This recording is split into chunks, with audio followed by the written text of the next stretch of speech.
So what's happening right now? And we'll see if we can be even more helpful. So just a bit of background. So I currently work in consultancy, like I've been working for the past few years. Mm-hmm. And during my whole life, I wanted to start my own business. And even like all my friends always say, oh, you keep saying you want to start your business. And so just do it. And I have so many different ideas. Even when I travel to work, I just keep like dreaming and having ideas how to improve people's life. But I feel like something is holding me back, and I'm scared that this is my anxiety and lack of confidence. Mm-hmm. That is like it's the reason why I'm keep snoozing my dreams, and I feel like I'm not expert in anything just because the consulting is a bit a broad term, so you help with different projects and different stuff. But Sure. I feel like I've learned a lot, and I'm really keen to start something, but I feel like my confidence and anxiety are the reasons why I'm not starting. And my question that I ask myself every day is, how can I build up my self-confidence, and how can I get better at taking risks? Yeah. Because starting your business is a bit like, should I start, or should I keep my full-time job that is giving me some sort of security, Yes. or should I just go and see as what's going to happen? And if it's not successful, I'm always like trying to see the pros and cons. And sometimes I feel like because I don't believe in myself enough to start something and say, yeah, I believe in my idea and I will do it. Even if it fails, at least I'm going to learn something. Yes. So yeah. I hear you. And I think that focusing on your confidence and risk taking is not going to be a fruitful path. Now, I'm going to tell you what I think is a fruitful path. I have an option, but there are many, many, many options. So here's my answer for you, my love. Since you've never started a business before, but based on how you're talking about it and how excited you get, and oh my goodness, you have so many ideas and you've been talking about this for years, part of what the challenge is for you, I don't think you have a group of friends or any type of structure to help you actually start a business. It's kind of like thinking, oh my goodness, I really want to learn how to dance, or I really want to play a particular sport, but it feels so overwhelming if you've never actually done it before, or if you don't have a bunch of people who are really experienced in that kind of dance or playing that particular sport. It's just all overwhelming. And then so all you do is spend all day thinking like, well, why am I not confident enough to just start, or how do I get started? And obviously starting a business is a little different because there are financial implications, there are implications around scarcity and survival and your career and your identity and all these things. So here's my recommendation. Girl, you need some structure and you need a community. So obviously, I don't know how long you've been kind of engaging with our work, but we have a program called B School that if it's the right fit for Yeah, you, yeah. you should join the next time it comes around. But even if that's not right for you, we need to get you into an environment and get you some structure so that you can take all these beautiful ideas that you have and start putting them through some tests so that you can validate and understand, well, which of these ideas has the most highest chance for success and which doesn't. How can I dip my toe in the water and start testing ideas even before I want to leave my job? By the way, one of the things that you might have found out from watching some of our past shows with Marie TV, I'm really not a huge fan for most people of just like quitting their full-time job and starting a Yeah, business unless they yeah. are just so clear internally and externally that this is what they must do. In fact, there's some studies out there Yeah. that say we're actually 33% less likely to fail if we keep our full-time job and we start a business on the side. So there's some research to back up the slow and steady approach. But most importantly, I think you need structure and you need community. It's so much easier to enter a new world when you have other people to talk to, other people that are on the path, that have either done it before or they're doing it now, people that you can connect with and that can share the journey with you. So again, I'll invite you to take a look at B School whenever that's available next, but there could be local programs that you can find, other opportunities to get yourself around an entrepreneurial environment, and then some type of commitment where you can put some skin in the game, which is why I like B School, so that you've got a reason to show up, so that you have something that can help you take these beautiful ideas that are in your mind and actually put them into practice and start actually seeing results. Clarity comes from engagement, not thought, right? Like Is this idea going to work? Yeah. Well, let's test it. Let's find out. And if it doesn't work, doesn't mean you're a failure. You're not supposed to be an entrepreneur. It just may mean you had the wrong idea or the wrong market picked out, all kinds of good stuff. But that's my suggestion for you. I don't think you should focus on trying to build your confidence or trying to learn how to take better risks. I think you need to get yourself some structure and a community, and that'll handle 90% of it. Yeah, I think that's very important. And I've always thought that because I live in London and London is like really easy. There are so many different events that I can just Yes. attend, people that are actually just much more like into entrepreneurship and business building. And I don't know if it's an excuse or it's just I can't find time to get. But yeah, I think you're very right that I just need to start talking with different people, and this will build a lot and make myself more clear about what's going on around. And That's right. yeah. And, you mentioned something like, I don't know if it's an excuse. One of the ideas I live my life by, if it's important to me, I'll make the time. If not, I'll make an excuse. And one of the ways that Yeah, we know that's what's really important in our lives is actually how we're spending our time. So without judgment or without self-beration, you might want to just take a look at your calendar and say, well, how much time am I devoting to this entrepreneurship thing that I say is so important to me? And if you find that it's little to none, besides just talking to yourself about it in your mind, you might want to take a step back and go, is it really that important to me? And if so, I need to start aligning what I say is important with my actions in the real world on a consistent basis. And by the way, if it's not what you want to do anymore, that's cool too. Entrepreneurship is amazing, but it's not for everyone. What is important is that you know what's important to you and that you're spending your time and your energy every single day in alignment with your dreams. Yeah. Thank you very much. That was so helpful and completely changed the way I see things. And I'm not just saying it just Aw. because it's you. It's honestly, it's just changed completely the way I see things. Good. Thank you very much. You're so welcome. Well, keep And us posted and we'll be here for you. We'll be here to support you. We'd love to hear how it's coming along on your journey. thank you very much. Thank you, and wish you all the best. Yes. Bye, Raleigh.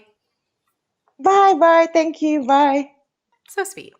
I also agree with her because the first thing that when I heard that is I was like, oh, she needs to do some esteemable acts and build her confidence up. So I love that you offered the exact flip side to that, because like when I struggle with that personally, I'm like, okay, if I'm feeling lackluster, my confidence has subsided or faded away, maybe I need to be doing some things that are going to Boost boost it a little bit.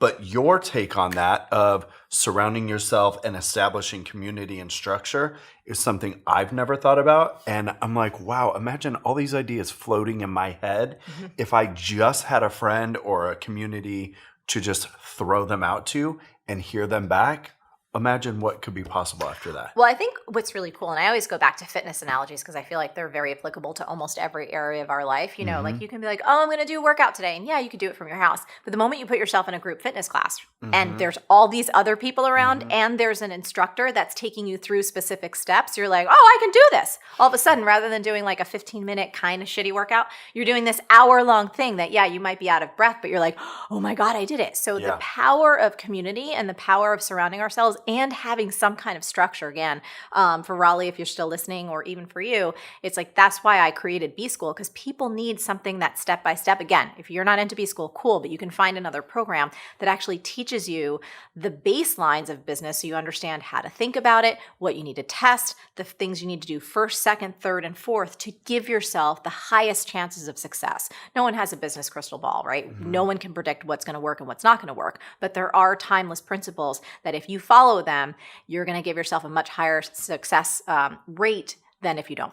Dear wonderful Marie, here's the sitch. I'm in my mid-30s. God help me, how did that happen? And took a huge risk in my mid-20s to pursue what I always wanted, to live in Europe and turn my scientific career into one focused on mainstream media. And then what was wonderful became a nightmare, which included the death of my boss, and my work environment became extremely toxic. I left, encouraged by all to take a position back in North America for a prestigious government agency. Looking back, I realized I never wanted this new job, but now I'm here and hating it.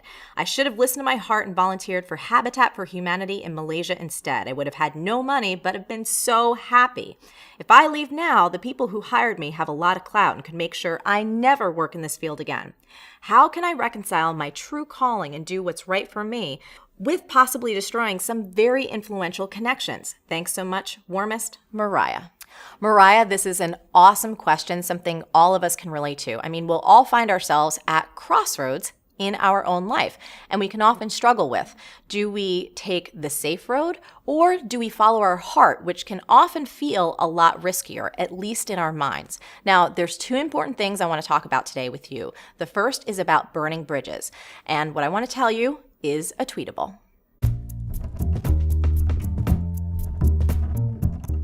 What's highest and best for you is always what's highest and best for everyone around you.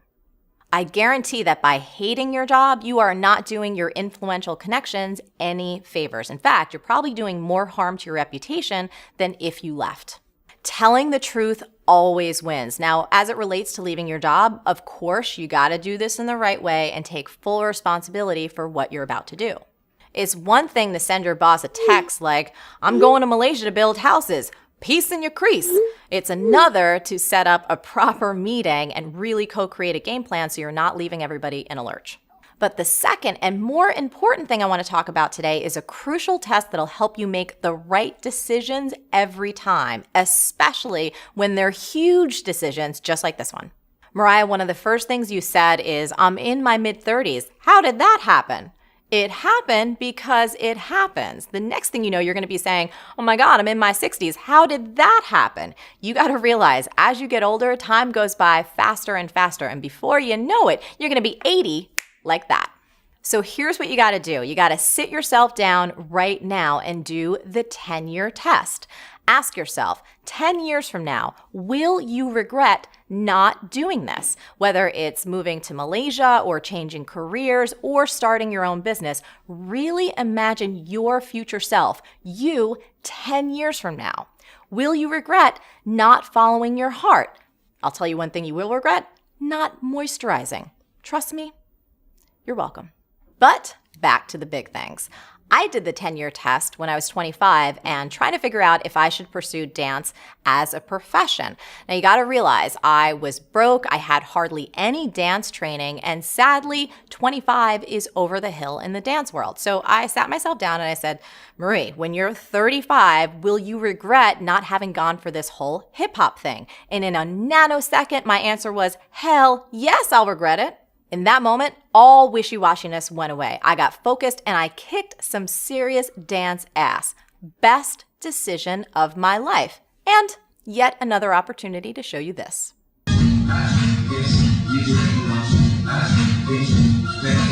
But seriously, for the love of all things holy, trust me when I say life is short and it's getting shorter by the minute. You must do the thing you're dreaming of and you must do it now.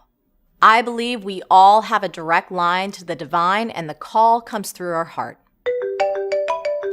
I'm sorry, I thought I put that thing on vibrate. Oh, voicemail. Hey, you guys, can we hear that? Mariah, you should follow your heart and ditch that poopy job. Know this, coming from someone who takes a lot of risks, what you can produce in 10 years will absolutely astound you, but you have to start now. And the other thing is, I have never, ever, ever met anyone who's regretted following their heart. I don't dream really big about my company development. I don't want a Porsche or to hire people or to be the chief general manager person. I'm interested in a life with a really good steady income, bit of a paradox when having a company, and doing what I like to do on my own while still having enough time for people I care about. So in general, is not having a plan for a big business with 20 plus workers a really bad thing? Regards from Poland, smiley face, Julia. Julia, I absolutely love this question because it gives me a chance to talk about something I don't get a chance to talk about nearly enough. Not given a flying fudge about what other people think about how you should live your life or build your business, nor should you be spending any of your precious life energy trying to conform to some made-up standard about how big you should dream. Now, back in the day, we were all taught that we should get a good job, we should get a family, a house, have some security and play it safe. That was the old American dream, really the old should. But these days, it's really starting to feel like dreaming big is the new should. That somehow if you're not dreaming big, you probably have small dream shame. That if you don't dream really, really huge, somehow you're not ambitious enough, you're not smart enough, and you're not valuable enough in this world. This idea is totally and absolutely not true. Small dream shame is total BS. And for so many people, dreaming big is actually crushing their soul. You want to know who's not a victim of small dream shame? My parents. My parents moved out to Vegas from New Jersey, and I recently went out there for a weekend visit. Now, their Vegas is not the Vegas that most people think of. So they're not living in some penthouse in the Mandalay Bay. They would never ever want that. They live in a quiet little residential neighborhood. Their house is so simple. Their life is so simple, and they absolutely love it that way. They have no desire to eat at fancy places like Nobu. You want to know their favorite place in Vegas? It's a tiny little casino that has an amazing buffet, and 3 people can eat for $20. Yes, $20. And they told me this probably about 6 times. It got them so excited, and it got me excited for them. Now, world travel, traveling around the world, no interest at all. They do not want to be high rollers. They don't even gamble. You want to hear this one? They got themselves their own slot machine and they filled it up with their own change so they can win what they already have. Now, some people may say, oh, that sounds crazy. I think it sounds amazing. They are so happy. They're not living small, they're living large, and it's so inspiring to me. I'm also inspired by this, even if it sounds a little morbid. In the top 5 regrets of the dying, author Bronnie Ware discovered this. The number 1 regret of the dying is wishing they had the courage to live the life they wanted to live, not the one others had expected of them. The bottom line is that we have to think and dream independently. Each of us comes to Earth with our own unique assignment, and each of our dreams, no matter the size or scope, is valuable and perfect exactly as is. So let's land this plane on a tweetable. Your dream doesn't have to be big to be perfect. Hi Marie, I'm a 16-year-old boy, and though I know I'm not part of your typical demographic, I absolutely love your advice and videos. Here's my problem. I'm enthusiastic and ambitious, but lately I've been stuck in this negative mindset due to the fact I never get anything done. I love trying new things and going out of my comfort zone, but I never follow through. I get extremely motivated to start something as if my life is going to change and I'm going to become a new person, but the excitement dies and eventually I lose interest. This has become such a problem that it's affecting my confidence. I've stopped feeling like I can accomplish anything and also stopped trying new things. How can I follow through with something I've started without losing interest? Thanks, Spencer. Great question, Spencer. And by the way, I am so honored that you love and that you watch Marie TV. Just so you know, people of all age groups from 193 countries around the world watch Marie TV, so you are in good company. So here's the thing, Spence. By the way, can I call you Spence? You don't have a problem, young man. You have a gift, and you haven't been taught yet how to fully leverage it. Here's the thing. You are creative. You're a risk taker. You love life. You're ambitious. Those are all beautiful things. I suspect you may be a little bit like me, someone who's multi-passionate. So you get very excited about life, and at times you can feel a little ADD. Now, here's the thing. The world's greatest artists and thinkers and entrepreneurs also share this gift, so I want you to be grateful that you have it. Now, this gift you have, which is really a strength, also has its dark side too, which you're experiencing right now. And I can really relate to this because I've been frustrated in the same exact way. The good news is I have a lot to say on this topic, and I really think we can help you, so let's dive right in. First thing I want to talk about is permission to dabble. So wandering time, play time, just checking things out. That's not always a bad thing. You have to understand that dabbling around can fuel your creativity. It can really feed your soul. I understand that you want to learn how to follow through, and we will get to that, but I want to make sure that you don't lose this miraculous sense of curiosity that you have because it's really important. And to help you remember, here's a little PSA from the Armed Forces. Private, do you like to try new things? Ma'am, yes, ma'am. Does everything you try have to change your life? Ma'am, no, ma'am. What does clarity come from, Private? Engagement, ma'am. Does it come from thought? Ma'am, no, ma'am. Dabbling is a form of engagement, Private. Permission to dabble, ma'am? Permission granted, you little maggot. Thank you, ma'am. Yes, I had onions for lunch. I could tell, ma'am. You heard Private Jams. Clarity comes from engagement, not thought. And you do have permission to dabble. So here's the thing, Spence. You just got to set up some clear dabble time, meaning you get to try out all kinds of things and you're not going to pressure yourself to follow through. So remember this. If it's dabble time, you have permission to dabble. Next, I want you to crank your CogCon, which is not to be confused with shake your bonbon. CogCon is just a Mariaified way of saying your cognitive control, your ability to manage your attention. Now, researchers have found that this singular mental ability predicts success and happiness in school, work, and life. Now, here's the thing, Spence. At 16 years old, it's probably true that your cognitive control is not as strong as it's gonna be in a few years. But here's the thing, you do not have to wait around for this thing to naturally get better. There are 3 steps that you can take that'll not only crank your CogCon, but it'll help you build focus habits that'll serve you for life. Step 1 is meditate on the daily. So Dr. Adam Gazzaley from the University of California calls meditation a cognitive control exercise that enhances our ability to self-regulate internal distractions. While you're free to find your own practice, 10 minutes a day for me works miracles. Step number 2 is define completion. So, Spencer, once you've had dabble time and you figure out you really want to move to completion on a project, you have to define exactly what that looks like. So, for example, let's say you want to learn how to animate. So, would completion be being able to animate a full-length feature for Pixar films? Probably not. You might want to set completion as something like being able to animate a 1-minute video that you can upload and show your friends. When you define what completion looks like in advance, you make following through a lot more attainable. Step number 3, you want to practice wearing blinders. So they often put blinders on racehorses to help them stay focused and not get distracted. And we human beings can do the same thing for ourselves. You have to train yourself to have a one-track mind. And it's easier said than done. But here's the thing, if you find yourself getting distracted and wanting to jump over to another project, I want you to let this question be your guide and your blinders. Is what I'm doing right now moving me towards completion? Finally, a little bonus on follow through. Now, if you haven't seen our other episode all about following through, you should really watch it because it's awesome. Okay, Spence, let's wrap this up with a tweetable. Creative success means balancing your love of starting things with a habit of finishing them. I want to start off with something that you shared in the introduction to your book, which is amazing. You shared, I come from a long line of women who were forced into a life they never defined for themselves. Take us back to those early days in your village in Zimbabwe.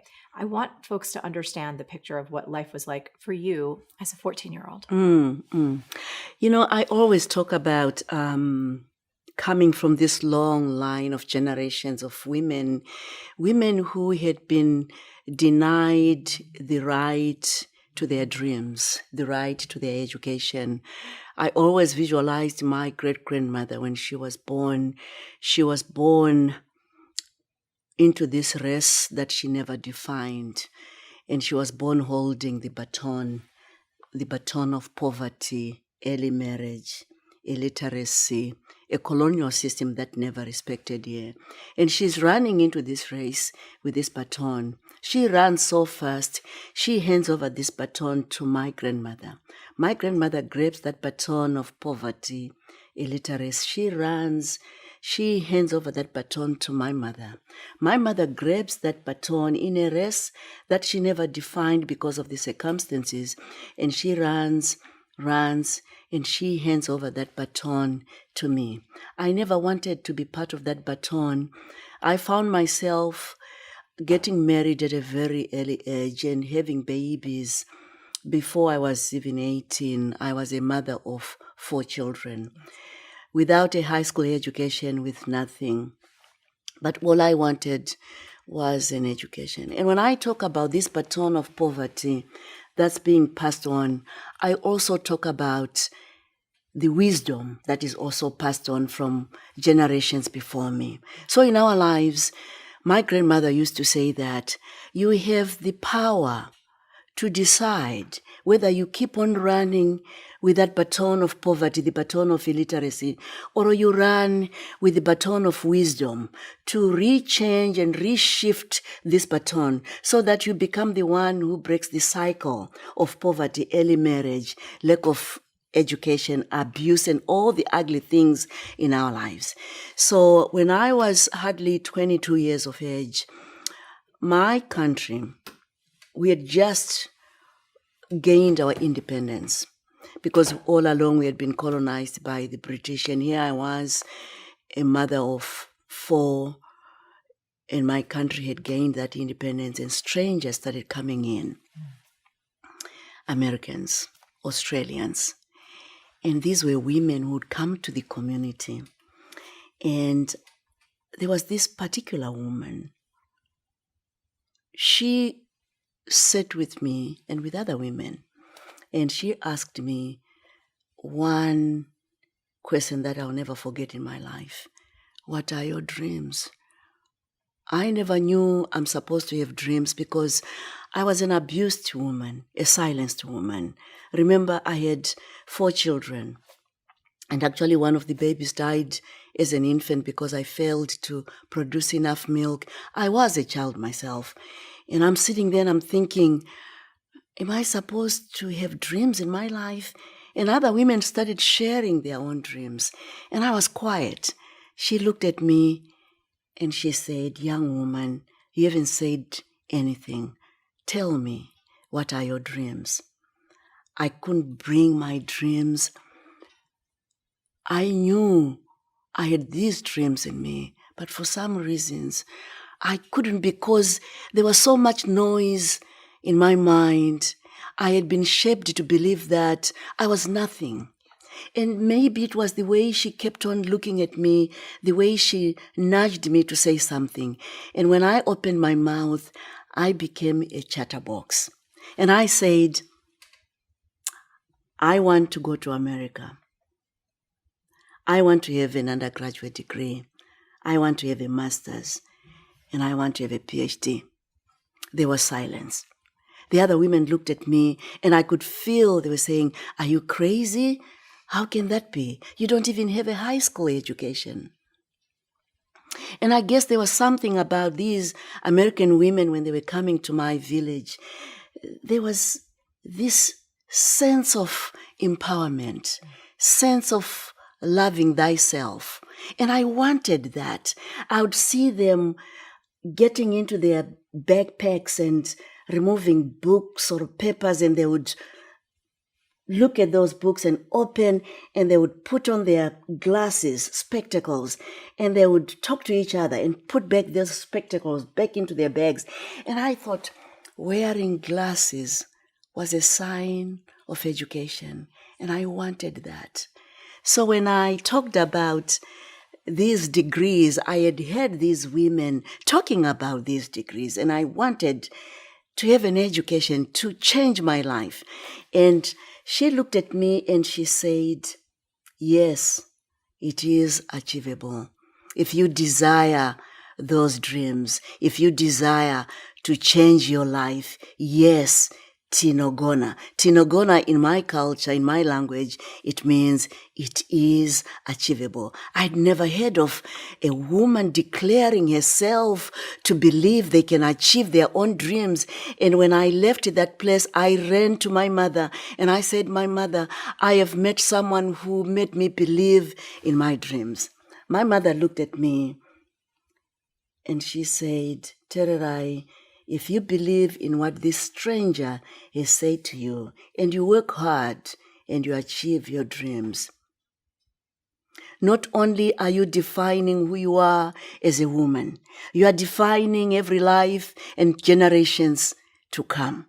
And I knew at that moment that my mother was handing me an inheritance. My mother knew that I needed to be the one to break this vicious cycle of poverty that runs so deep in my family and in the community. I needed to redefine the baton so that I would never pass on this baton to my own girls. I needed to get this education. So my mother said, Tererai, write down your dreams the same way and bury them the same way we bury the umbilical cord, the birth cord. I come from a culture that believes so much in indigenous knowledge, ancient wisdom. When a child is born, the female elders of the community, they take that infant, they snip the umbilical cord, bury that umbilical cord deep down under the ground with the belief that when this child grows, wherever they go, whatever happens in their life, the umbilical cord will always remind them of their birthplace.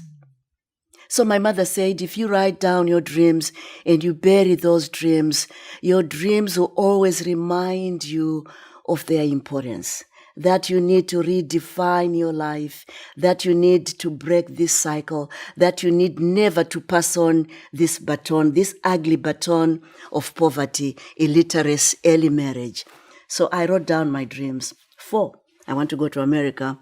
I want to have an undergraduate. I want to have a master's and a PhD. And I was ready to bury those dreams deep down under the ground when my mother said something so profound, which really has changed my life. She said, Tererai, I see you only have 4 dreams, personal dreams. But I want you to remember this. Your dreams in life will have greater meaning when they are tied to the betterment of your community.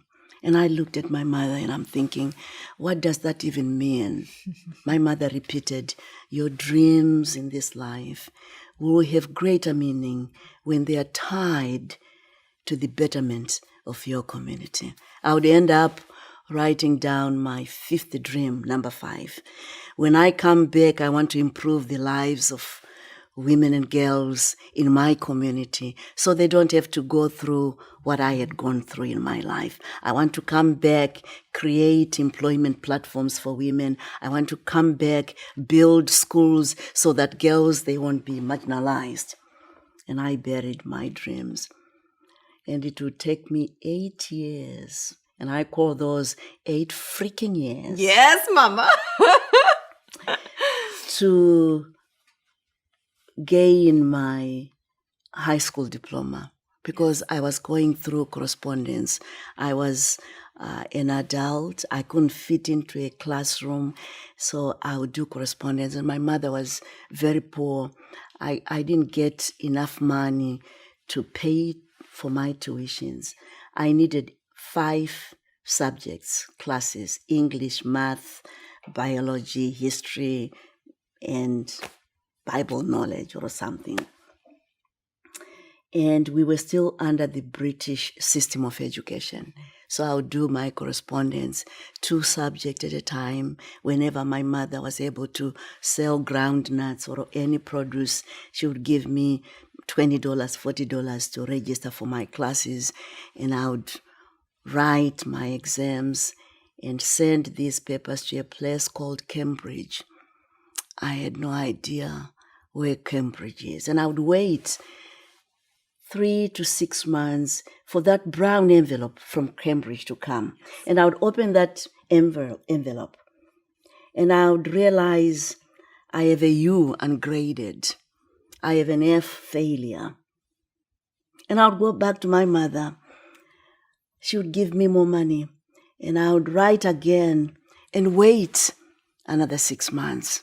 I opened that brown envelope. I have a U ungraded. I have a failure. And I would go back and I would wait and write and wait. And finally, I opened that brown envelope from Cambridge. I had a B and I had an A. I never gave up. 8 years, yes. I never gave up because I knew I was on a journey to redefine my life. I knew I had what it takes to achieve my own dreams in this life. Yes. And then after 8 years, I would find myself at Oklahoma State University. and I did my undergraduate in agriculture. I mean, even just pausing there for a moment, there's so many things to underscore and highlight, but I am so moved by your spirit and your vision and your heart and your tenacity. I mean, when you buried those beautiful dreams in the can and you put them under the rock, you were still in poverty. Oh, yeah. You were a mom with an abusive husband. Yes. Yes. And you did those correspondence courses for those 8 freaking Oh, years. yeah. And then to get yourself over to university here in the States, as you wrote, you came over with money strapped to your waist. Exactly. Yeah. Yes. Yeah. And that wasn't Yeah. even, it was still a long journey after Oh, that. it was. So before we go on to that piece of the journey, I just want to highlight your incredible, precious mom. I feel like you and I share something, you know, my mom was the one that taught me everything is figure outable. Yes. And your mom was that touchstone that said, yeah. you deserve to dream. Yeah. The wisdom that she had in terms of your 5th dream, it Yeah. feels like that was really, that changed everything. It does. And I think in many ways, she was pointing to the secret to our success, that is not about the education. It's not about the personal goals. Yes. Neither is it about the personal financial goals, Yes. but it is about how our education and how our personal goals are connected to the greater good. Yes. That's what makes humanity. That's what makes who we are as a people. Yes. And so my grandmother would always say to me, and my mother, you have the power within. It's not your past that's going to define who you are, but it's what you believe about yourself. It's what you believe about your own expectations. What is it that you expect from yourself? Yes. And she would tell me, my mother, that you go to that place where you buried your dreams.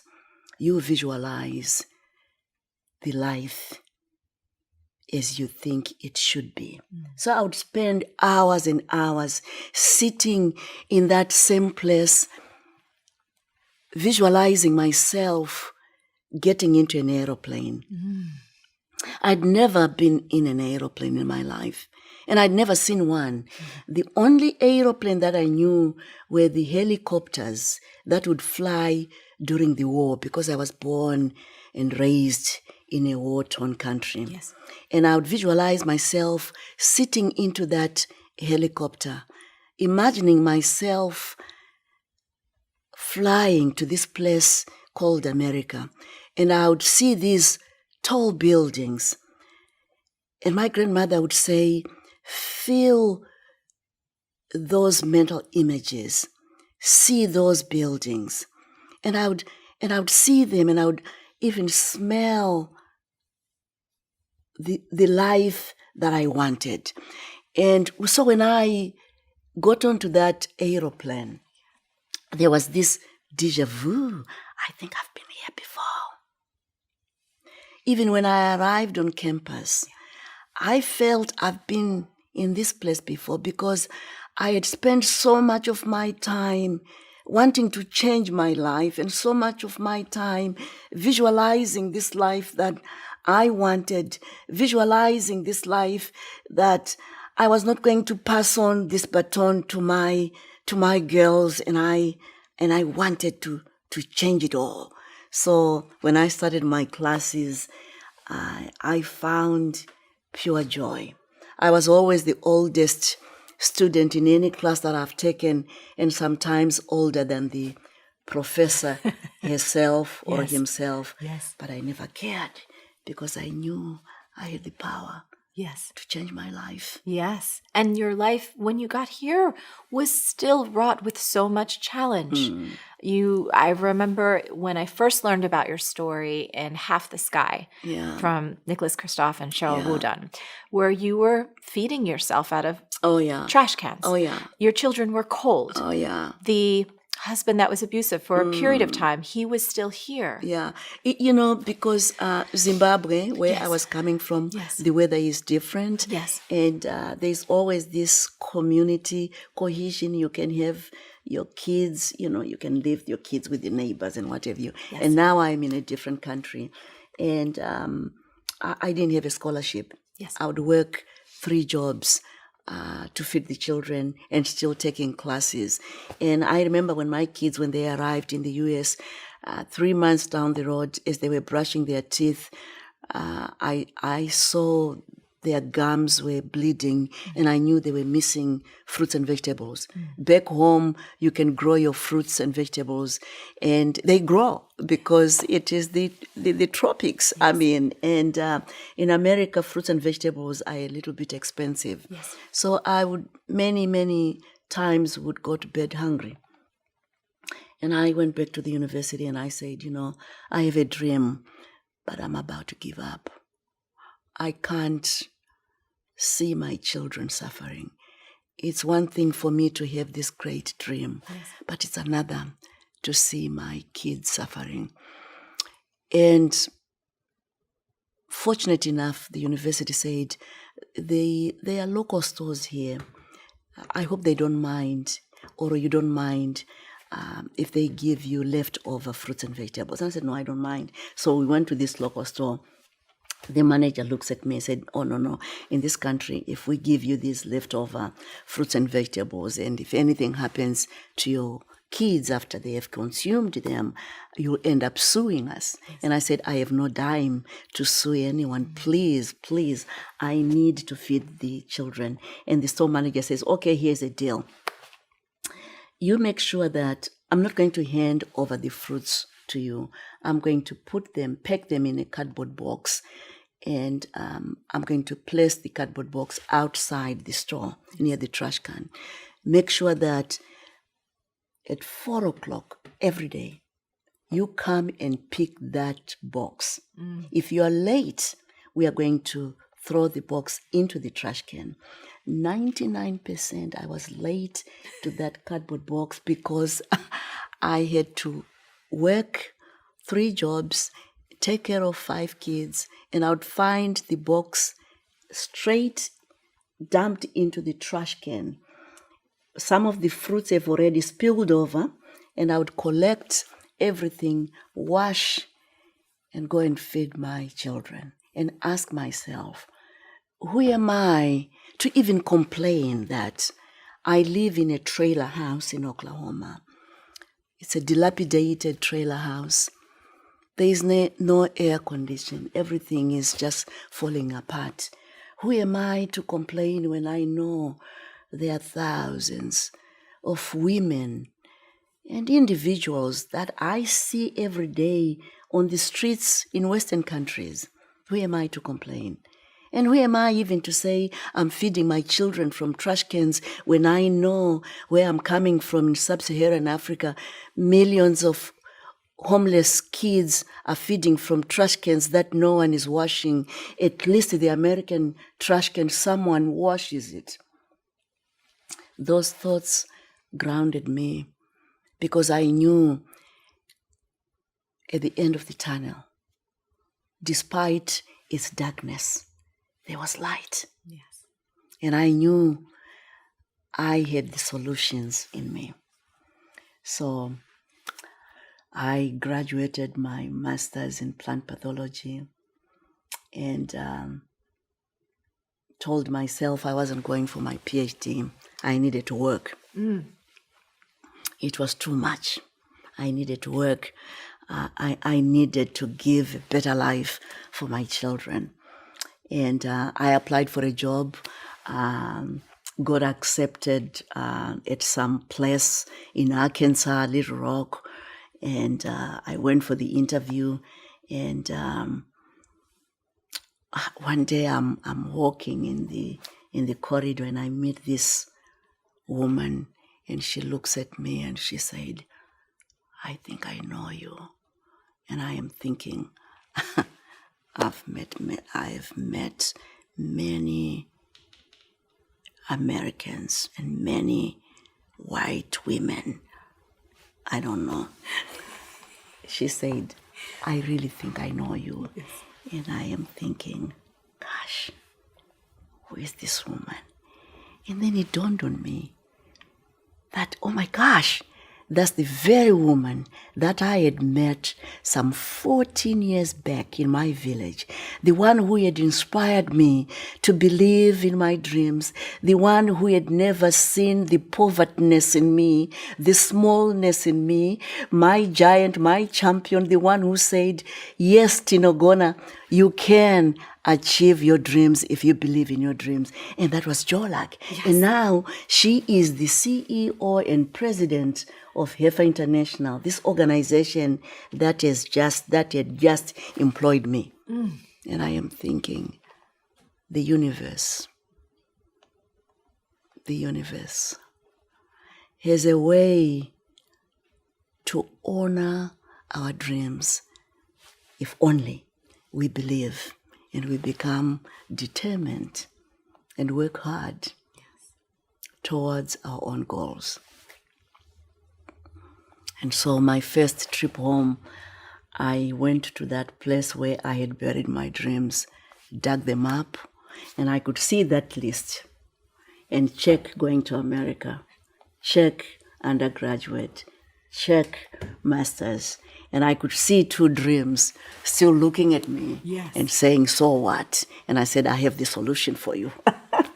And I reburied those dreams and came back to the United States of America and enrolled myself at Western Michigan University for my PhD. And I remember the day that I graduated and I was walking that podium to receive my PhD, that paper that now says you are a PhD holder, you are now Dr. Trent.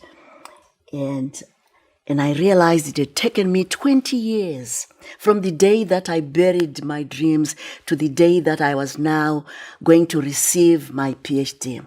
And as I was walking that podium to receive that paper, I really felt like a lawyer who had rested her case to the world. To say, if we believe in our dreams, yes, we can achieve. But also to say, if we believe in the dreams of others and create platforms for their opportunities, yes, they can achieve their dreams. Because as I reflect back, it wasn't because of my intelligence, but it was more because of the opportunities that I had been given in life. And I think that drives everything that I do today, to realize that I stand on the shoulders of others. I stand on the shoulders of giants, of champions. And I have a moral obligation, a sacred obligation to allow young women, to allow girls, to allow individuals to stand on my shoulders. Because if it wasn't for the shoulders of others, I wouldn't even be sitting here with Marie Forleo. I can't even, Mama. I'm going to run over and hug you right now. You talk about that great hunger. And I know there are so many people watching right now. I was talking with a woman earlier today and I was thinking about the beauty of your book, where the global silencing of women's voices, where they don't feel they have that permission to dream, and whether it is from familial trauma, sexual trauma, cultural trauma, of not knowing that they have a right to dream. Yeah. And that hunger inside of them is so healing. Like when I look at you, you have been an inspiration to me for so long. Oh, thank you. And just the beauty of your words and what you bring to people. What do you have to say to anyone watching right now if they are, first of all, I know they're going to be deeply moved and inspired by your story, but if they themselves are having trouble identifying that great hunger in their hearts, what would you say? You know, we all have hunger. Some they call it passion, but I prefer hunger because I realize there are 2 kinds of hungers in our lives. There is the little hunger. The little hunger is all about, I want it now, immediate gratification. Yes. But the great hunger, the greatest of all hungers, which is the hunger that we all have, is hunger for a meaningful life. Yes. How do you then tap into that hunger? Because it is within us. You ask yourself, what breaks my heart? What breaks my heart? Because it is in those moments of our brokenness, in those moments that we realize that it's not our past, it's not the challenges in front of us. Once we realize that, we have the power to find that solution within us. We begin to hear the stirring in our own heart, pointing us to something greater than who we are. And we find the answer to that great hunger. Yes. But we have to be more intentional. Yes. Hey there, real quick. If you're loving these tips, then you are going to love my free audio coaching program even more. It's called How to Get Anything You Want. And inside, you're going to learn 3 proven steps to turn any dream into reality. I am not kidding. You need to go download it now at marieforleo.com/subscribe. That's marieforleo.com/subscribe. I'll see you there. You know, one of your favorite quotes, again, while we were talking before the cameras went on, was about and from Amelia Earhart. Do you want to tell us that story? Yeah, so there's the movie Amelia about Amelia Earhart. And at the end of the quote, like she's flying off into her death and this like beautiful sunset or sunrise. And this was right around the time this was the quote that inspired me to have the conversation with my mom. It was, as she's flying off into the sunset, it says, everyone has oceans to fly if they have the heart. Is it reckless? Yes. But what do dreams know of boundaries?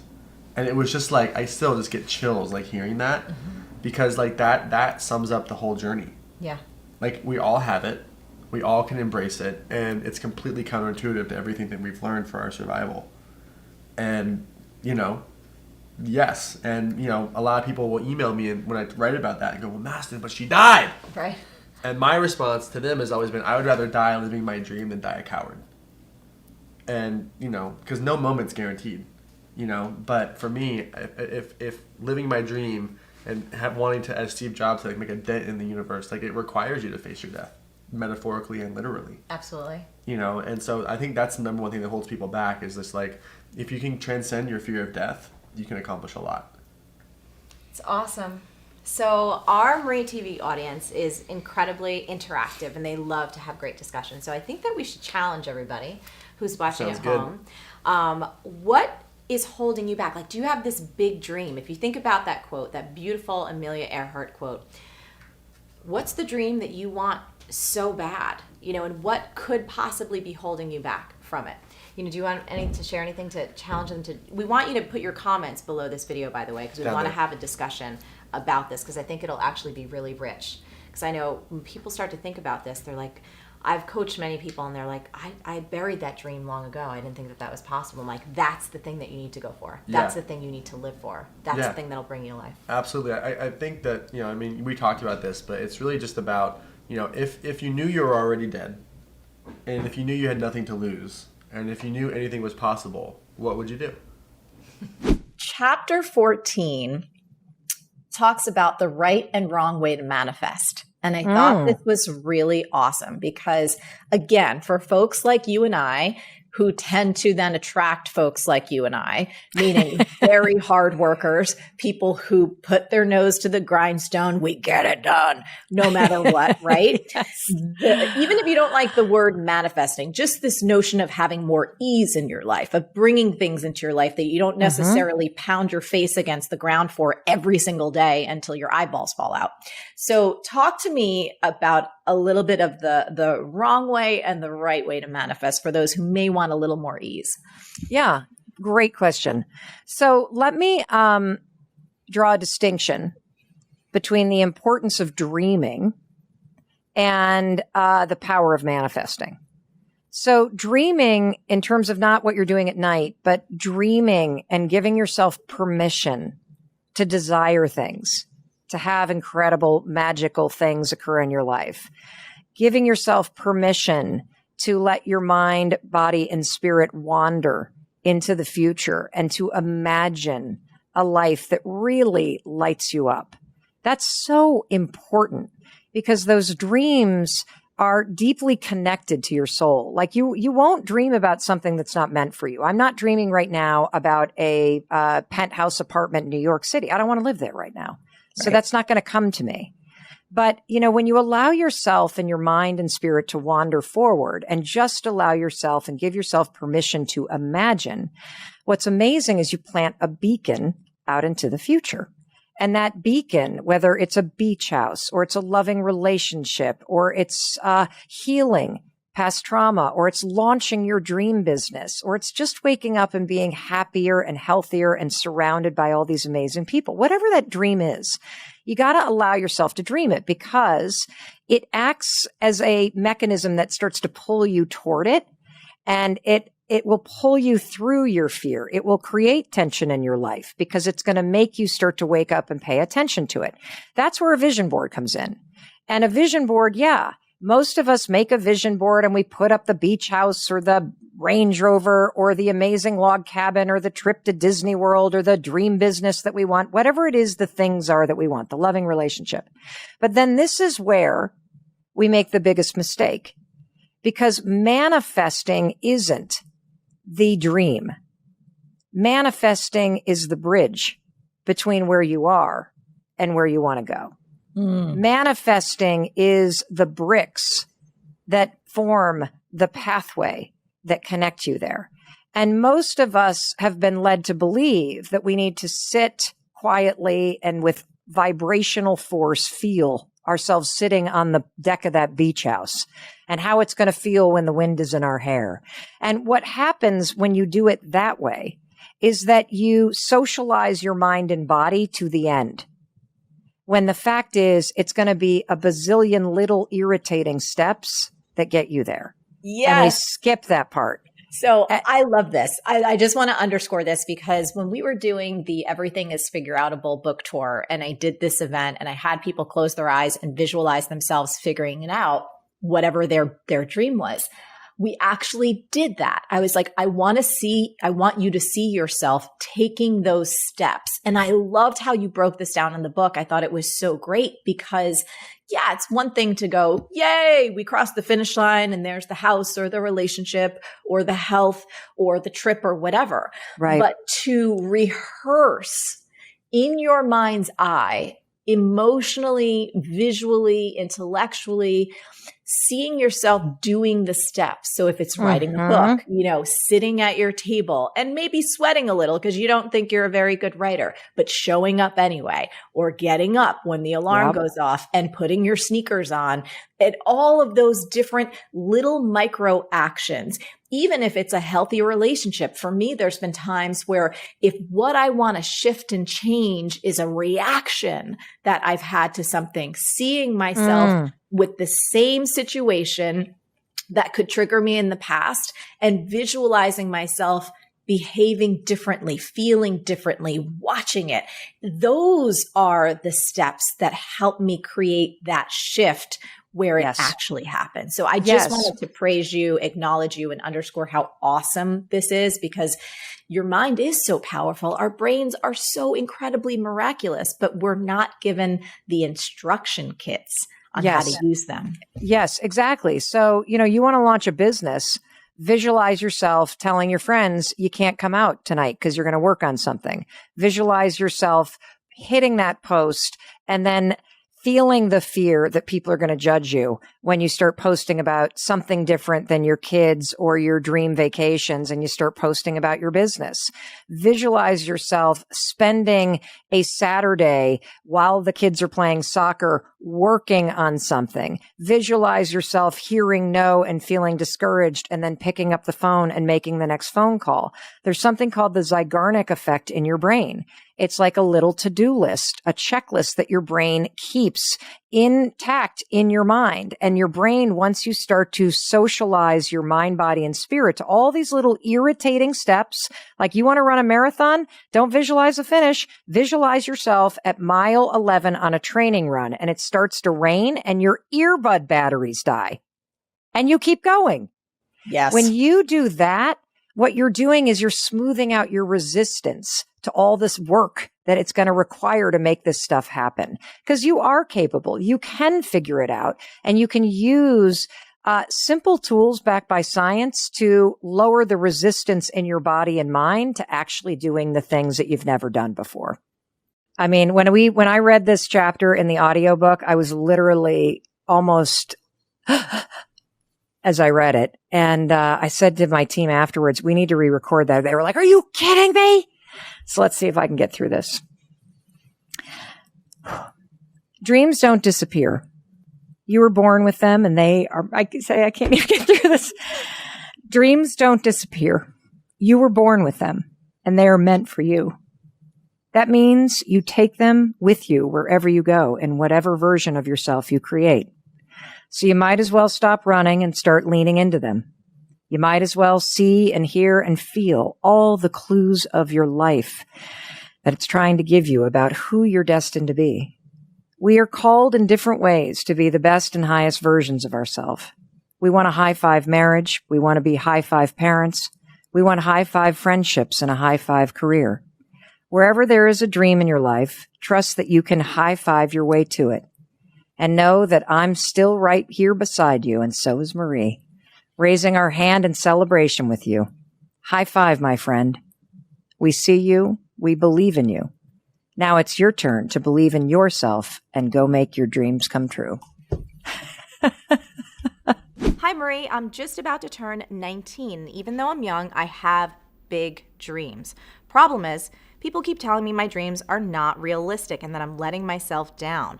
I was going to be a doctor and then decided that wasn't really what I wanted. Now I want to be a professional event and party planner and grow my business into something huge that I can be proud of. How can I get past caring so much about what others think? Should I play it safe and get a degree in something that has a secure job at the end of it? What's your advice for young people just starting out in the business world? There's so much I don't know, and your YouTube channel is really helping me. Thank you. Paige, these are awesome questions, and I think it's something that all of us can relate to no matter what age we are. So the first thing I want to talk about is what you shared. Should I get a degree with a secure job at the end of it? So little reality check for you, my love. Those days are over. There's really no such thing as a secure job anymore. I think if you take a look around at what's happening in the world, you go into any Starbucks and you'll see some lawyers and some stockbrokers networking out of there who would totally back me up on this. Paige, I know you said you want to start your own business, and that's awesome. But for everyone else, even if you don't want to start your own business, hear me on this. Entrepreneurship is a mindset that everyone on the planet needs. If you want to thrive now and in the future, the only people that are going to really make it in this world are people that'll take initiative, that'll take action, and that think and behave like entrepreneurs. And one of the first and most important things about that is getting real comfortable with not giving a flying fudge what other people think about you. Let me take you back in my own life. I was only a few years older than you when I decided that I wanted to be a life coach. Now you got to get this. This was back when no one even heard of a life coach. Those words life coach made as much sense to people as dream farmer or potato doctor. And exhale. You still getting baked? Just turn your head and cough for me. Plus, I was 23 years old. I mean, who in their right mind would hire a 23-year-old life coach? Even I was rolling my eyes at myself. The point is, don't let anyone's bullshit opinions or judgments about what you can't do, especially your own, stop you from following your dreams. You will never do anything great in your life if you've got this song stuck in your head. Judging eyes, they're judging you. They judge your every move. Hey, judging eyes, they're judging you. Judging eyes, they're judging you, judging you, judging you, judging you. Paige, you say you want to plan parties and events, so get to it, woman. Don't wait for people to give you permission or until you have some degree. Just find somebody who needs a party plan and plan the confetti out of it. And then you do another, and then another, and then another, and then all of a sudden, Mazel tov, you are a party planner.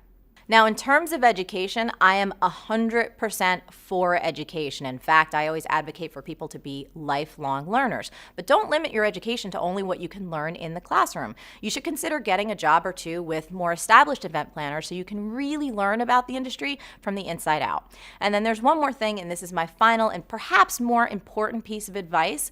You've got to be really conscious of who you surround yourself with. You got to get rid of everybody who's negative and all the naysayers. So if that means getting some new friends, definitely do it. And you also want to feed yourself some really positive things to your mind and your body and your soul day after day. So I know you love Marie TV because it's a positive, wholesome, family kind of show. And of course, it's gluten-free.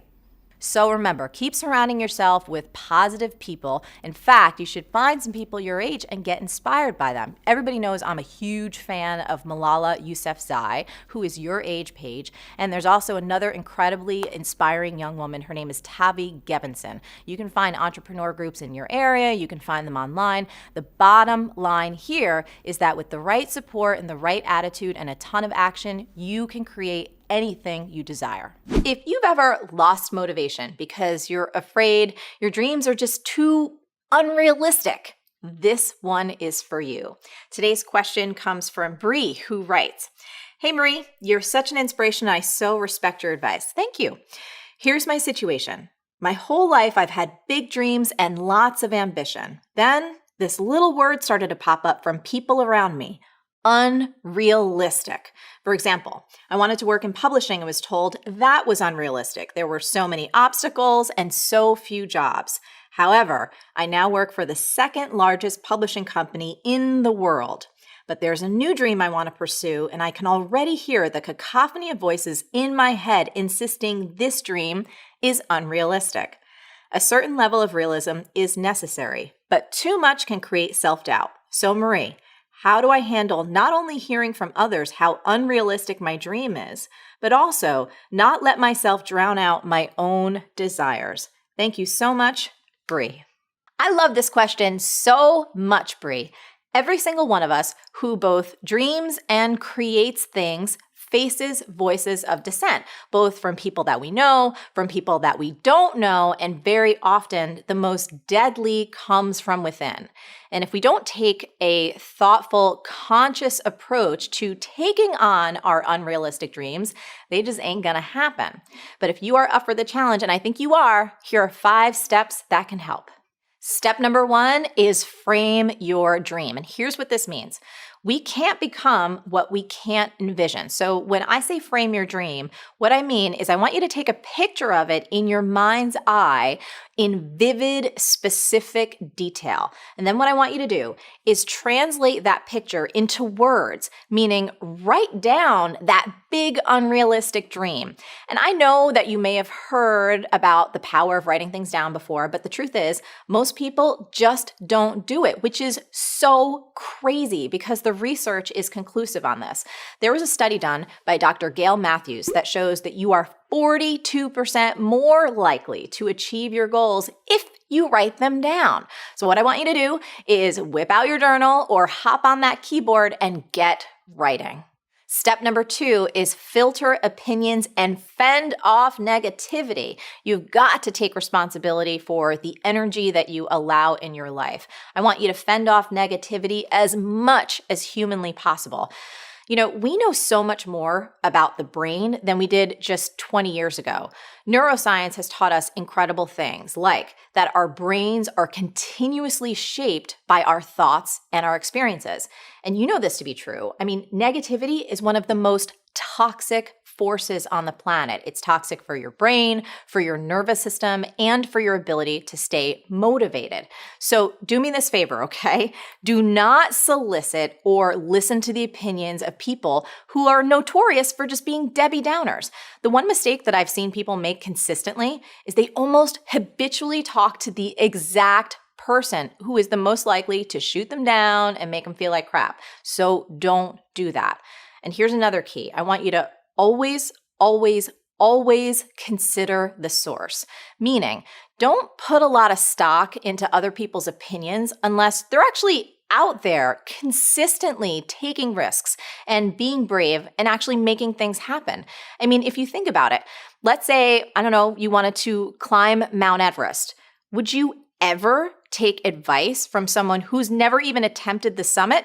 No, of course not. That would be crazy. So don't take advice from anyone unless you really think it through. And I want you to ask, has this person achieved an unrealistic or impossible dream? Are they taking meaningful risks on a consistent basis? Do you admire who they are, how they live, and what they contribute? If not, do not use them as a sounding board for your idea. Step number 3 is flood yourself with positive examples. So once you've removed the negative outputs as best as you can, step number 3 is all about feeding your mind and surrounding yourself with positive stories on a consistent basis of other people who have achieved unrealistic dreams. So think about Helen Keller, for example, who was blind and deaf by the age of 2, yet with the help of teachers, she created this extraordinary literary career, writing hundreds of speeches and essays and books. And there are thousands of biographies at the library or even on Netflix. And the great thing that I love about biographies is you also get a chance to witness other people's stumbles and their falls and all the failures that they experience along the way, which of course, stumbles and falls and failures, those are inevitable for all of us. And you know, it's worth noting that just about anyone whose achievements are worthy of a biography or a documentary probably had an unrealistic dream. So do this for me. Feed your mind examples of people who speak out and stand up for what they believe in and make change happen. Step number 4 is fast forward. So if you've watched the show for any amount of time, you know this. I love end-of-life studies. And here's what we know for a fact. When you're on your deathbed, you couldn't care less about what anybody who says your dreams are unrealistic says.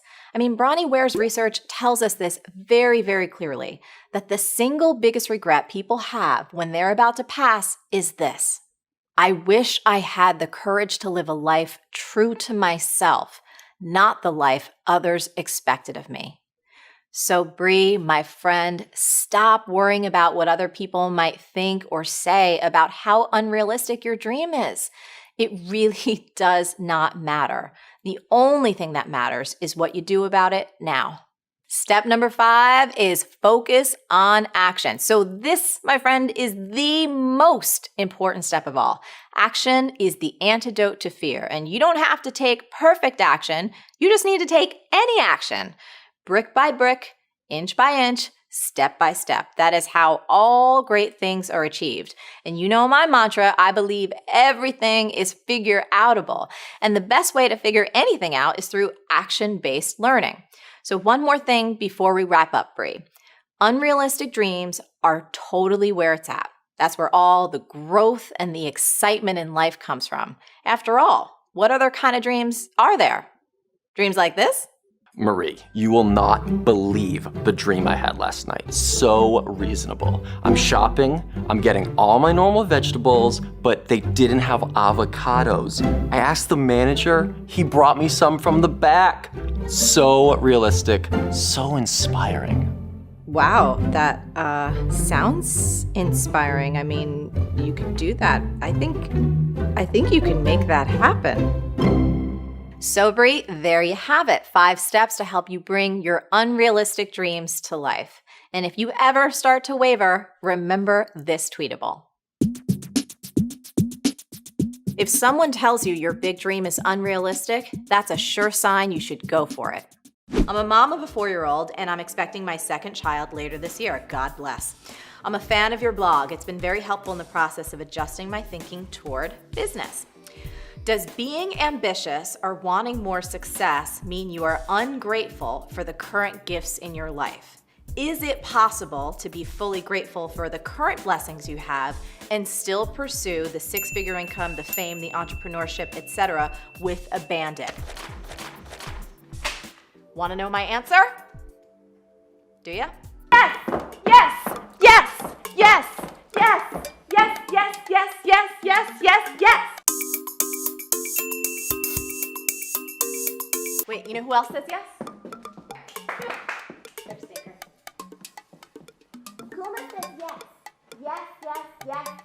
Yes. Right, Kil?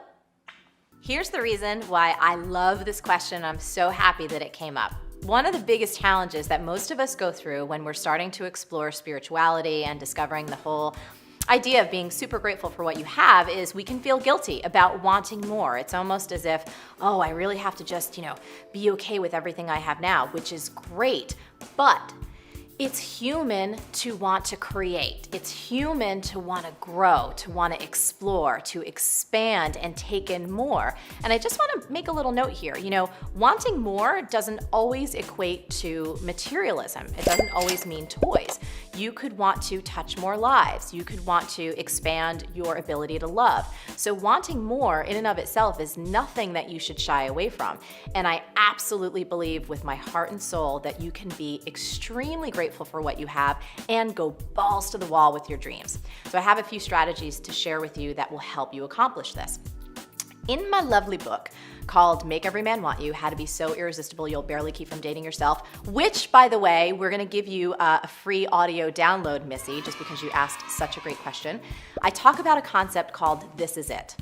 This is it really means that you treat this moment like it's the most amazing moment of your life. You look around in your world and you just make it the best it can possibly be. So in short, wherever you're at, that's where the party is. So if you find yourself standing in line at a bank and there's a really long line and everyone else is cranky, this is it. This is your moment. So you're gonna party with it. You're gonna hang out. You're gonna have a great time. Talk to people on the line. Really appreciate where you're at. But that doesn't stop you. The whole this is it mentality doesn't stop you from having big dreams that you're also gonna pursue. So it's a matter of just finding that balance, but you can absolutely do it. And don't let anyone tell you that you're ungrateful for what you have if you have big dreams and ambitions. So one more little note, and it's about complaining. This is a great way to just basically check yourself before you wreck yourself. Chickadee, chickadee, check yourself before you wreck yourself. If you catch yourself complaining, you've slipped out of the modality of being grateful for what you have, and it's gonna be really hard to really attract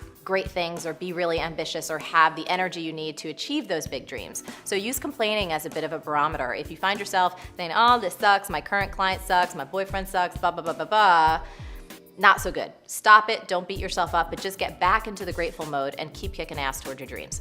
The Marie TV audience has been growing. It's not just the ladies that love us, I love my ladies, but there's also some fellas out there, I know you won't admit it, but you love us too. And more exciting than that, there's a lot of moms who are starting to watch Marie TV with their kids.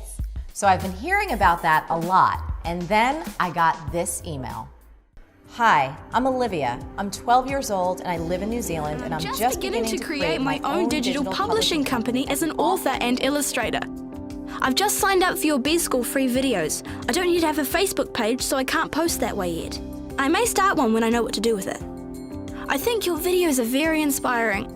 I've started to learn marketing now. Your videos are very helpful in this area, and also how to get the right audience to notice and buy my products. I would love my books to touch people's hearts and really inspire them like these videos inspired me a few seconds ago. Thank you, Olivia. Smiley face.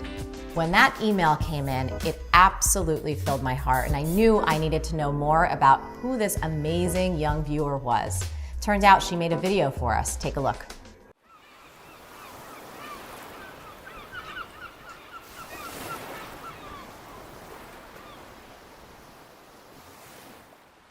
Hi, I'm Olivia Lee. It is blowing a gale outside, but you know what rainy days are good for? Drawing. My other favourite thing about a windy and rainy day is that it's perfect for writing. Welcome to my room. This is my office. That's my bed, and if you ask me, every single office should have a bed. All right.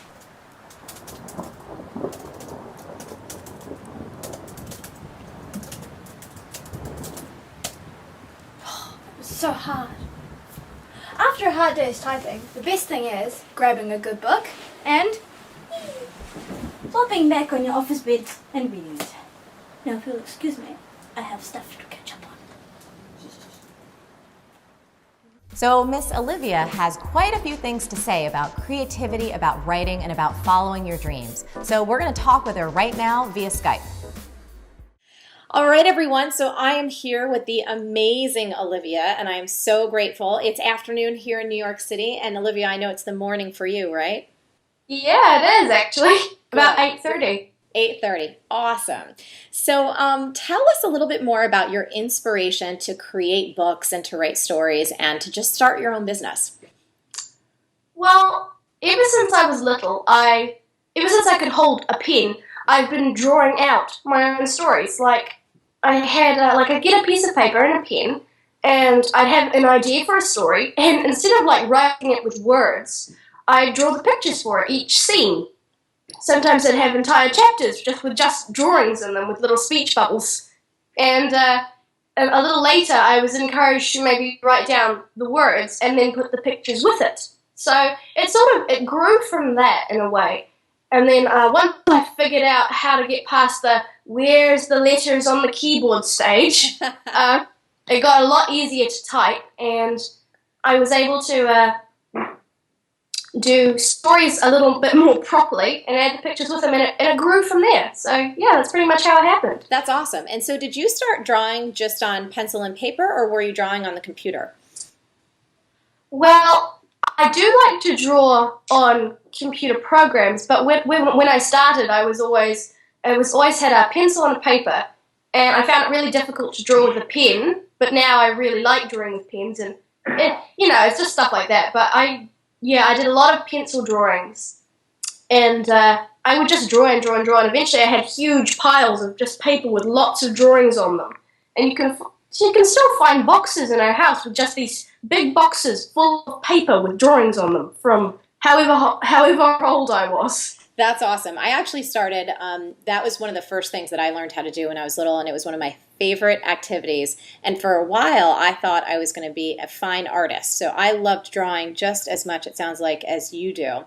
So curious, do any of your friends have their own business? And what do they think about you starting your own publishing company?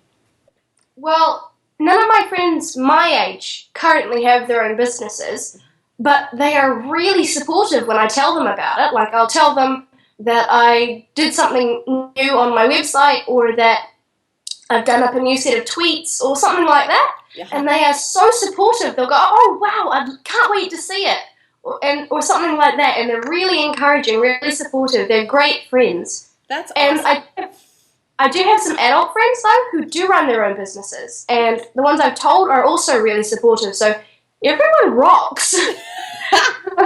I love it. And so have you met your adult friends through your parents or through friends of your parents? Is that how you got in touch? Well, yeah, pretty much. I mean, we're around the same area, and so we know them from around here, and we meet them, we catch up quite a lot. So yeah, we spend a lot of time around each other, so we do get to talk about that sort of stuff actually quite a lot. That's so great. I love hearing that.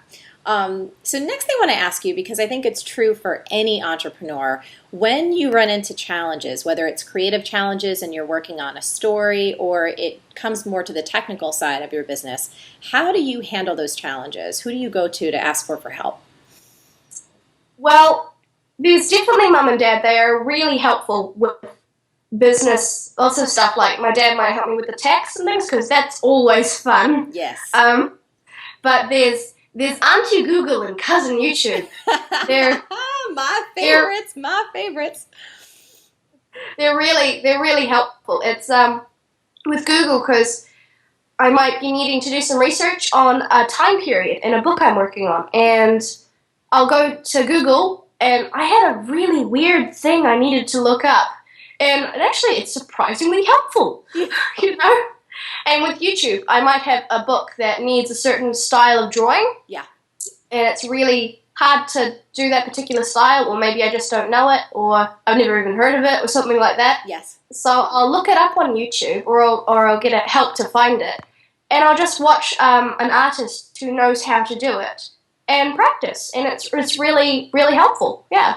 Isn't it just amazing the time that we live in, that you can just go online, and whether you want information, education, or inspiration, it's just all at your fingertips. And the thing I love about you, Olivia, is that you get this on such a level. It's like, this is just how you think. And I can't tell you how excited I am for you, because at 12 years old, right, and you're almost 13, what you're going to be able to create in your life is just so miraculous. And you're such an inspiration to me. The fact that you're getting started this young, I just think it's fantastic. So thanks for sharing with us a little bit of how you overcome your challenges with, what do you call them? Is it Uncle Google and Auntie YouTube, or did I get that switched up?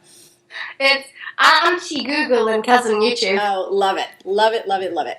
So next thing I want to ask you, as we're kind of wrapping this up, one of the reasons I wanted to interview you was because I so admire your ambition and the fact that you had dreams, and you had dreams around creating stories and creating books, and you just take action. And as I always say, everything is figure outable. So I know so many people in our audience of all ages have a dream of having their own book and putting their ideas out into the world.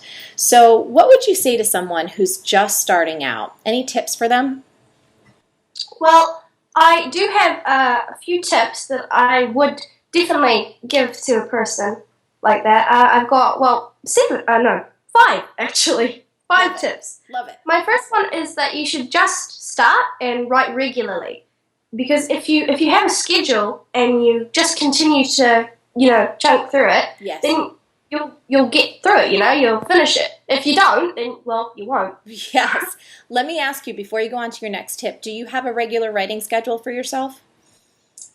Well, I do. I had a little period where I was writing and writing and writing. It was going really well. Yes. Then I finished the first draft of the book, and I took a break, and I found that now I've got a great drawing spirit, so I'm going for that. Yes. So sometimes I'm taking turns with it. I'm Yes. writing, drawing. So that's sort of how it works personally for me. I love that, and I actually find that to be very true as well. Like when you get those creative bursts, as long as you're consistent with whatever it is that you want to create, it works well. So yeah, let's go on to your second tip. All right, well, my second one is it's really easy to publish your own book online in today's world. I mean, because on Amazon, Apple, Kobo, and all of the other ones have free guides that you can just follow the instructions of, and you'll find it really easy to just, get it up there. It's really great. Yes. Yeah. My third one is that make sure your cover is actually, it looks really cool. Make sure it looks really good. And that your title is, really importantly, really easy to read when it's the size of a thumbnail online. Yes. It's really small. So this is big. Yeah. Olivia, I think that this is such a huge tip, and I'm so glad that you brought it up. So the idea of not only having your cover be really good, but having your title be really good, and most importantly, that when it's that tiny as a thumbnail, that it's still attractive and it still connects. I was reading this article about a woman in, I believe it was Forbes. She started selling vintage clothing online using eBay. And one of the things that she discovered, by the way, she started off doing this like just in her house, and now her company, I think, is doing about $129 million a year in revenue. All from one of her biggest things was making sure that the pictures look really good when they're tiny. And she said that's one of the tips that most people don't get. So I just love how wicked smart you are that you got that already. So that's huge. Thanks for that. Thank you very much. My fourth one is that publishing is really easy, but you still need a really good book. Because if you skip on the quality, what happens if someone picks up that book and goes, ooh, interesting, reads it, and they go, they don't really like it. If it's really bad, right, then then any other books that your name is associated with or that you've written, they'll probably assume that they're really bad as well. So you shouldn't really skimp on the quality of the book. Give it your best, and the cover and everything. Yeah. I'll tell you, you're talking about something that we talk about in our B-School program.